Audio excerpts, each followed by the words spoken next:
So that's true too. But generally speaking, it's all about balance. So if you like, what I did was, I said, okay, I had some friends coming over, they love fish. I love sumac. My wife's Iranian, she grew up in Italy, but she's from Iran, and sumac, yeah, he's going like, yep, yeah, you guys know sumac? It's not a person, it's a spice.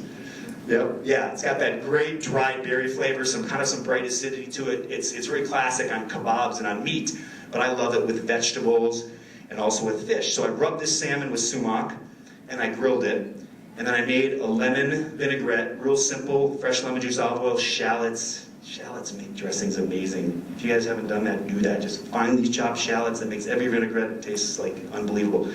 And then I put a little bit of the sumac in that vinaigrette as well. And then I just dried off the artichokes, coated them in a little olive oil, and grilled them. So I had the grilled salmon, the grilled artichokes, this lemon sumac vinaigrette, some simple butter lettuces, and it was with a Gruner Veltliner. And it was truly mind-blowing. It was one of those things where, you know, oftentimes I'm the guy at the table that just disappears, you know, into my plate, and everyone's like, hello, we're here, you know, and I'm just like getting this culinary facial, trying to take in all the smells and flavors of the food and wine. So, which brings me to another point. You want to do that, by the way. We'll finish the salad in a second. This is that culinary ADD kicking in. You want to, the way you got to approach food and wine tasting is just stop. Treat it like you treat your relationships, the good relationships. Listen. Listen to your food, listen to your wine. The first thing I always do when my food and wine comes out is just completely stop everything, block everyone out. We were in New York a few weeks ago, and a friend of mine was making fun of me. He says, we just lost you for like 60 seconds. You were literally gone.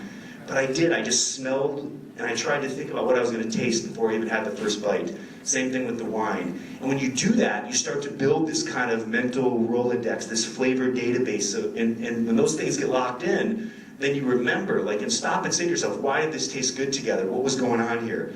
Was it the acid? Was it the tannin? Was it the fat? What was happening here? And then you'll start to take your appreciation to a whole new level. And it shouldn't be about spending the whole night basting yourself in your bowl, but if you just are willing to do that for a few moments, it will change your appreciation forever about food and wine. It's back to our salad.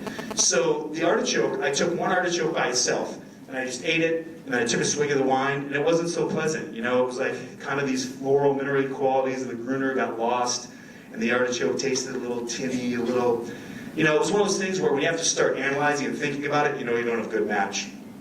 But once I put in that lemon vinaigrette, the acid kind of balanced the acid in the wine, and then I grilled the salmon and the artichokes. That added another layer of flavor to it, and they were mixed in with the salad, and it was perfectly balanced. So give that a try and have that be your thought. Make those funky ingredients a part of the dish and not the most prominent flavor, and not only will it work, but can actually be really good.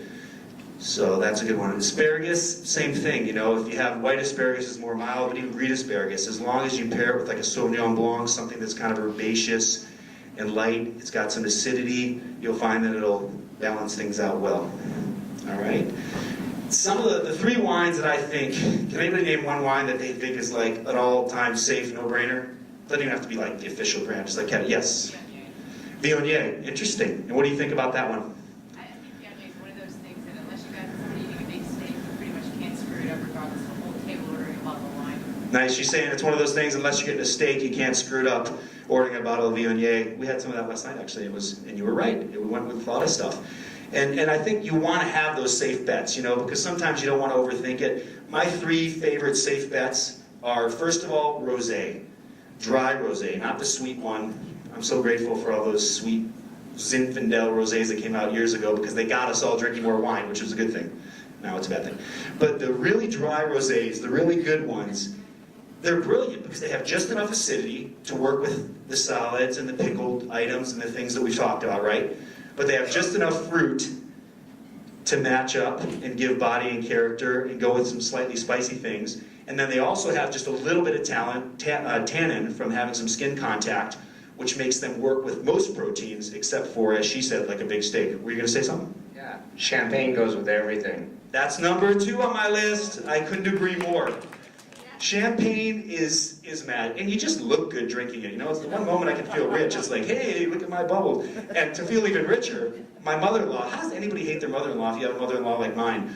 She goes back to Iran every now and then, and she brings us back this huge tin of caviar from the Caspian Sea. And I mean, I'm not talking some dainty little silver spoon for $300, like a bucket. I mean, I was doing like the Winnie the Pooh thing, just eating it like it was honey, you know, like, I can't get enough, you know, feeling so indulgent. But we had friends over right before we moved to San Francisco last week, and I did some little, you know, just some little toasts with a touch of butter, just a little bit of the caviar. And as the champagne was getting drunk and we went on, everyone just started just grabbing it and having spoonfuls of the stuff. What was amazing is we started off just simple, a little bit of butter, a little bit of caviar on these toasts, and we had a Prosecco, off dry, just a little bit sweet. I love Prosecco too, because like you never feel bad at the price. You can add a splash of Campari in it. You can drink it whenever you want. It's like an easy, safe wine. But it was really nice because the sweetness, a little bit of sweetness, cut the saltiness of the caviar and brought the full fish flavor forward. I mean, you felt like you were licking the bottom of the ocean in all the best ways. It was like, wow! And then the bubbles grab that little bits of seafood flavor and just starts popping in your mouth, and you're just, I mean, they really lost me in that moment, but they were all gone anyway, so it didn't matter. But then we moved into a champagne, as you said, and you're exactly right, because, well, why? One of the reasons champagne works with so much, low alcohol. You got low alcohol, so it doesn't get in the way of salt, because salt will really accelerate alcohol. So that's one thing, when you have salty food, you want low alcohol wine. Also, usually, not all of them, but they're off dry, you have just that touch of sweetness that makes them work.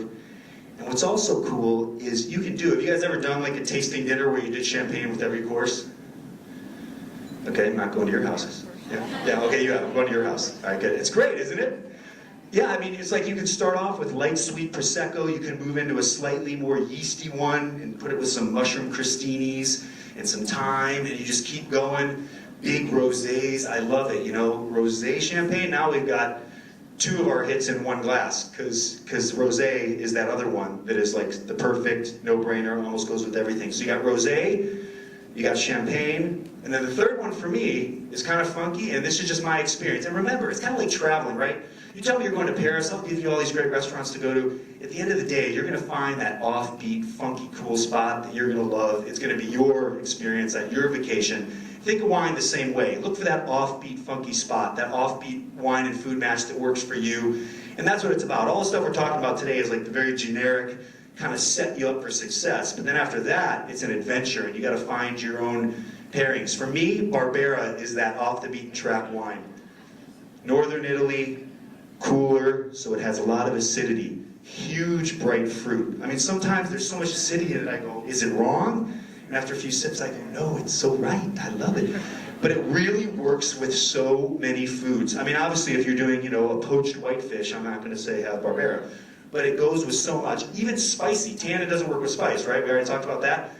I did these spicy meatballs. My daughter loves these meatballs. You ever go to Delphine in San Francisco, and I have no reason to like plug it other than I just love